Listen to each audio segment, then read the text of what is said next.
एक डिसेबिलिटी और दूसरा फिर बॉडी शेप मतलब ऐसा कंप्लीट नहीं रहना, तो वो एक्सेप्टेंस बड़ी मुश्किल होती है।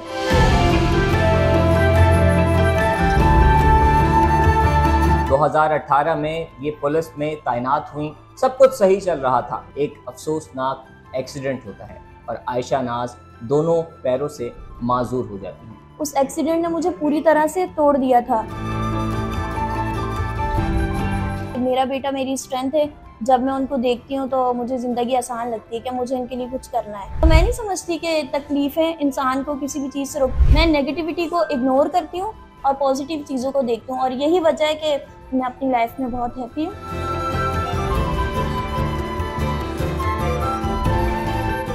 मेरे साथ बैठी खातून पुलिस ऑफिसर, इनका नाम है आयशा नाज। 2018 में ये पुलिस में तैनात हुई, सब कुछ सही चल रहा था, जिंदगी की गाड़ी रवा दवा थी। फिर अचानक से एक अफसोसनाक एक्सीडेंट होता है और आयशा नाज दोनों पैरों से माजूर हो जाती हैं। लेकिन आयशा नाज ने अपनी तमाम तकालीफ का बहादुरी से मुकाबला किया, अपनी माजूरी को मजबूरी नहीं बनने दिया। मज़ीद तफसीलात क्या है, आइए इनसे जानते हैं। आप देख रहे हैं न्यू डिजिटल और मैं हूं अनजार। जी आयशा, आप हिम्मत की एक मिसाल हैं।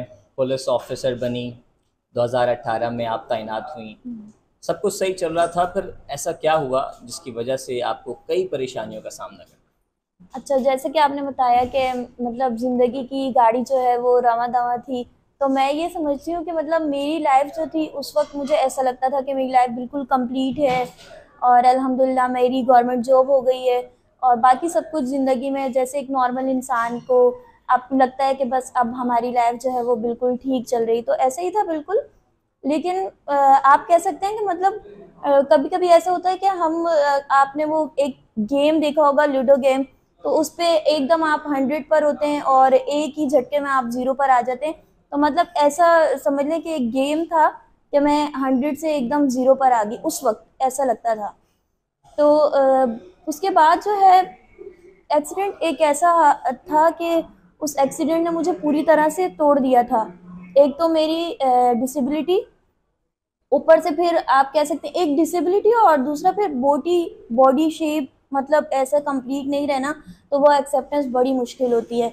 लेकिन ये कि अल्हम्दुलिल्लाह मैंने अपने आप को ज़िंदगी में कहीं भी ऐसा नहीं समझा कि मैं पीछे हूँ कहीं, या मैंने अपने आप को कहीं मायूस नहीं पाया। मैंने अपने आप को बिल्कुल वैसी नॉर्मल वे में रखा। स्टार्ट में मुझे बहुत मसले मसाइल हुए, ऑब्वियसली एकदम से लाइफ चेंज हुई। तो हुआ हादसा कैसे हुआ था और फिर उसके बाद आपने किस तरह जो है वो सर्वाइव किया?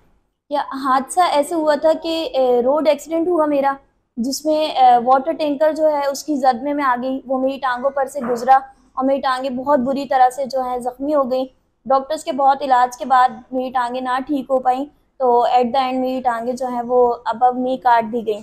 तो उसके बाद जो मैं पूरी तरह से व्हील चेयर पर आ गई और जो है अब मैं आपके सामने अपनी लाइफ को कैसे लेकर आप चल एक रही हूँ। खातून पुलिस ऑफिसर हैं, माशाल्लाह मोटिवेटेड लग रही हैं और सारे काम बेहतरीन तरह से सरअंजाम देती हैं। आप एक मिसाल भी हैं। जिस तरह से कोई भी हादसा होता है तो कई लोग हिम्मत हार जाते हैं, अपनी लाइफ को कंटिन्यू नहीं कर पाते, तो आपने अपनी मोटिवेशन का ज़रिया कैसे बनाया और क्या सोचा कि यार अब आगे बढ़ना है? अच्छा, मेरी मोटिवेशन का जो सबसे मेन जो ज़रिया था ना, वो मेरा बेटा है। मैं समझती हूँ कि मतलब वो मेरी स्ट्रेंथ है। और दूसरी चीज़ मेरे पेरेंट्स, क्योंकि जहाँ पर आपको सपोर्ट मिल रहा होता है, लोग आपको अप्रिशिएट कर रहे होते हैं, तो आप वहाँ पर ज़िंदगी में बहुत आगे जाते हैं। ऐसे ही अल्हम्दुलिल्लाह मेरा बेटा मेरी स्ट्रेंथ है। जब मैं उनको देखती हूँ तो मुझे ज़िंदगी आसान लगती है कि मुझे इनके लिए कुछ करना है। तो ऐसे ही मेरे साथ है, उनको देखकर मुझे दिल करता है कि मैं कुछ और करूँ इनके लिए।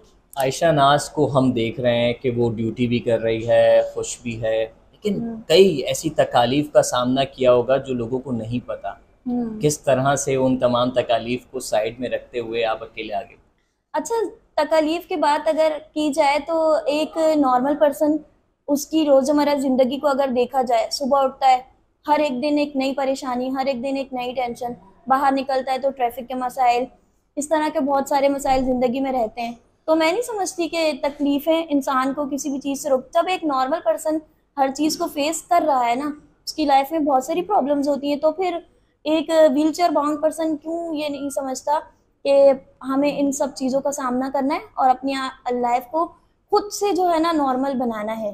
तो मैं ये समझती हूँ कि हम अगर ज़्यादा सोचें कि मेरे साथ ये बुरा हो रहा है या मुझे ये चीज़ प्रॉब्लम कर रही है या वो चीज़ प्रॉब्लम कर रही है, तो मेरा जो मैं जिस चीज़ को लेकर आगे चली हूँ वो ये है कि मैं ज़्यादातर पॉजिटिव चीज़ों को देखती हूँ। मैं नेगेटिविटी को इग्नोर करती हूँ और पॉजिटिव चीज़ों को देखती हूँ, और यही वजह है कि मैं अपनी लाइफ में बहुत हैप्पी हूँ।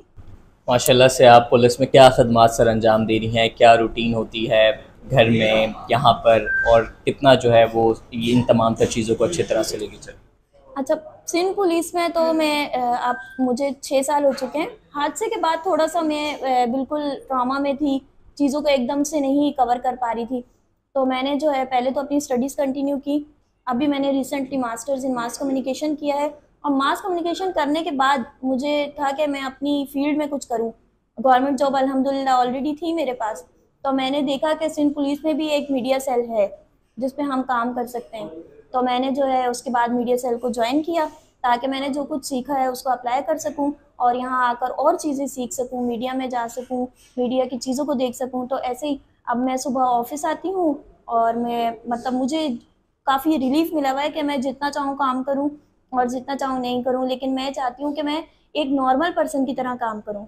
मैं अपने आप को ऐसे रखूँ कि मेरे साथ कुछ भी एक्स्ट्रा नहीं है, या मैं बहुत ज़्यादा डिप्रेस नहीं हूँ। तो मैं अपने आप को नॉर्मल लोगों की तरह लेकर चलती हूँ। जैसे आपने कहा कि कई तकालीफ के बाद बंदा डिप्रेशन में चला जाता है, मुझे आपको देखकर काफ़ी मोटिवेशन मिली है। तो कितना मोटिवेशन देती हैं लोगों को, और क्या लोग आपसे कितना मुतासर होते हैं, और आपसे आपकी मोटिवेशन की वजह से कई लोगों की ज़िंदगी तब्दील हुई? अच्छा, मेरी मोटिवेशन का तो मुझे नहीं पता कि लोग मुझसे कितना मोटिवेट होते हैं, लेकिन एक चीज़ जो मैंने अभी रिसेंटली देखी है उससे मैं बहुत ज़्यादा हैप्पी हुई हूँ, और मुझे लगा है कि शायद मैंने अपनी ज़िंदगी का जो एक मेरा गोल था उसका फर्स्ट स्टेप मैंने अचीव कर लिया है। वो ये था कि मैं चाहती थी मैं लोगों के सामने आऊँ और लोग मुझे देखकर मोटिवेट हों। लोग ये समझते हैं छोटी छोटी बातों से, जो लोग मायूस होकर बैठ जाते हैं जिंदगी में। तो एक कमेंट था जो मेरी वीडियो पर था, उसके बाद मुझे लगा कि हाँ वाकई में कुछ लोग मुझसे मोटिवेट हो रहे हैं। वो कमेंट ऐसा था कि वो गर्ल मुझे कह रही थी कि मैं अपनी जिंदगी में मतलब फेलियर फेलियर फेलियर देखकर तो मैं बहुत मायूस हो गई थी, लेकिन जैसे ही मेरे सामने आपकी वीडियो आई तो मेरा मतलब माइंड चेंज हो गया। मैंने अपने आप को समझा कि मैं कुछ करूं, और मैं बहुत ज़्यादा मोटिवेट हुई। तो मतलब मुझे ऐसा लगता है कि अब भी जो है स्टार्ट हुआ है कि मैं कुछ अचीव कर रही हूँ। क्या फ्यूचर गोल्स हैं, क्या इरादा है, आगे क्या करना है? इसी तरह से अब पुलिस के मीडिया सेल में ही जो है वो तमाम तर चीज़ें बेहतर करना है, और आगे क्या सोच? या अल्हम्दुलिल्लाह मेरा जो फ्यूचर गोल है या प्लान कह सकते हैं आप, ये है कि मैं अपने अपने आप को सोचते हुए, देखें अपने बारे में हर एक सोचता है, मैं सबसे पहले खुद अपने बारे में सोचूंगी ऑब्वियस है। उसके बाद मैं ये समझती हूँ कि मैं लोगों के लिए मोटिवेशन का जरिया बनूं, और ऐसे लोग जो सिंध पुलिस में रहते हुए, क्योंकि सिंध पुलिस एक ऐसा महकमा है कि बहुत स्ट्रॉन्ग आप कह सकते हैं। तो सिंध पुलिस के नौजवान जो किसी एक्सीडेंट में या किसी इंसिडेंट में वो किसी भी माजूरी का सामना उनको करना पड़ता है, तो मैं चाहती हूँ कि उनके लिए मैं एक मिसाल बनूं। वो लोग मुझे देखकर मोटिवेट हों, कोई भी अपने घरों में बाउंड ना हो, घरों से निकलें, स्टेप लें, अल्लाह ताला खुद रास्ते बनाते हैं। ये थी आयशा नाज, जिन्होंने तमाम तकालीफ परेशानियों का मुकाबला हंस कर और डट कर किया, और ये सिलसिला इनका जारी है। और इनका यही कहना है कि वो तमाम लोग जो डीमोटिवेट हो जाते हैं उनको ये मोटिवेट करेंगी और ज़िंदगी में उनके वापस लाएंगी। मज़ीद आपको दीगर इंटरेस्टिंग वीडियो से अपडेट रखेंगे। देखते रहें न्यू डिजिट।